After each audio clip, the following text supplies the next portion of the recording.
Selamat pagi semuanya, kembali lagi bertemu dengan Ibu dalam mata pelajaran PPKN. Hari ini kita mulai materi untuk semester 2, yaitu Bhinneka Tunggal Ika. Dan khusus materi kita hari ini, kita akan membahas tentang jenis dan pembentukan identitas. Tujuan dari materi kita adalah Ibu mengharapkan agar anak-anak Ibu sekalian bisa dan mampu menjelaskan seperti apa pengertian identitas, jenis identitas, dan seperti apa proses pembentukan identitas tersebut. Untuk itu, mari kita saksikan tayangan berikut ini.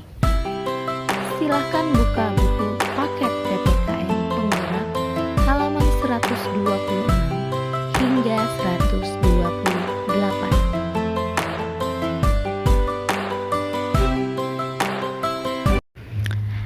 Apakah yang dimaksud dengan identitas? Menurut Kamus Besar Bahasa Indonesia, identitas merupakan jati diri, yang dimana jati diri diartikan sebagai keadaan atau ciri-ciri khusus seseorang. Sehingga identitas dan jati diri akan digunakan secara bergantian untuk merujuk pada pengertian yang sama. Identitas individu yang alami. Saat ada bayi yang baru lahir, pertama-tama yang kita kenali tentu saja ciri-ciri fisiknya, seperti warna kulit, jenis rambut, golongan darah, mata, hidung, dan sebagainya. Adalah sebagian dari ciri yang melekat pada bayi tersebut. Ciri fisik ini bisa kita sebut sebagai karakter atau identitas yang bersifat genetis. Ia melekat pada diri manusia dan dibawa serta sejak ia dilahirkan. Ciri fisik manusia sudah pasti berbeda satu dan yang lainnya. Mereka yang lahir dari rahim yang sama sekalipun akan tumbuh dengan ciri fisik yang berbeda, termasuk juga mereka yang terlahir kembar. Ada identitas fisik yang secara alamiah membedakan dirinya dengan saudara kembarnya. Dan di luar dari karakter fisik, identitas individu juga bisa berasal dari aspek yang bersifat psikis. Misalnya, memiliki sifat penyabar, ramah, periang, dan sebagainya. Kita mengenali seseorang karena sifatnya yang penyabar atau peramah. Sebetulnya sifat ini juga bisa menjadi ciri dari kelompok tertentu. Namun, pada dasarnya kita bisa mengenali seseorang dengan karakter-karakter tersebut. Identitas individu yang terbentuk secara sosial.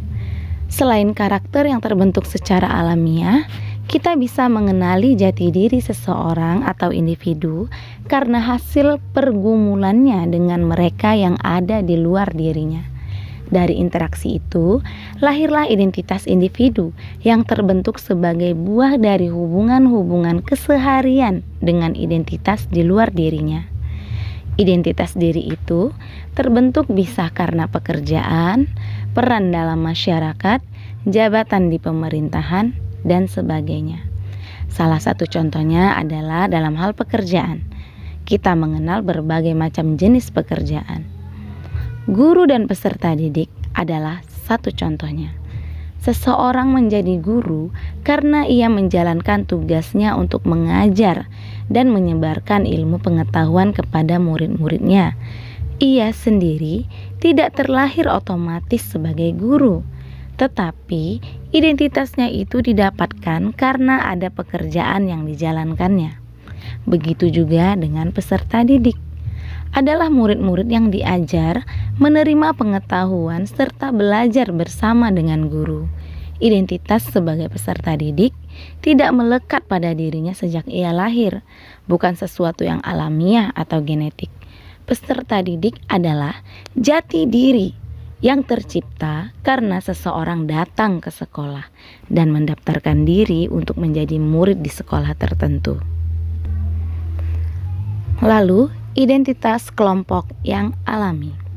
Selain melekat pada individu, Ada juga identitas yang secara alamiah menjadi ciri dari kelompok.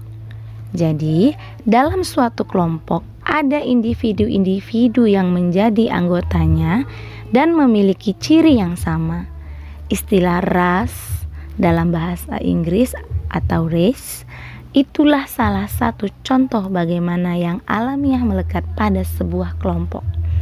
Ras digunakan untuk mengelompokkan manusia atas dasar lokasi-lokasi geografis, warna kulit, serta bawaan fisiologisnya seperti warna kulit, warna rambut, dan tulang.